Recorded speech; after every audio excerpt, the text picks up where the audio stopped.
How to redeem a promo code for a 12 month of Peacock TV. Now, redeeming a 12-month Peacock TV promo code depends on whether you are a new or an existing subscriber. You can manage your subscription directly through a Peacock TV website as well.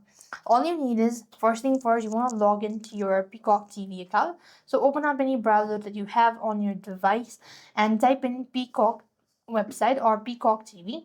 You open up the first link that pops up, then you have to go and log in, after which you just want to go and select get started. Now, if this is the first time that you're trying to log in or that you're trying to sign in up, you just want to select your preferred plan and go to premium or premium plus. There you want to go and create an account by entering your email, creating a password, and other required details as well. On the checkout page, look for the text have a promo code. Then you have to enter your 12-month code in the box and click or tap on apply to see the discount total.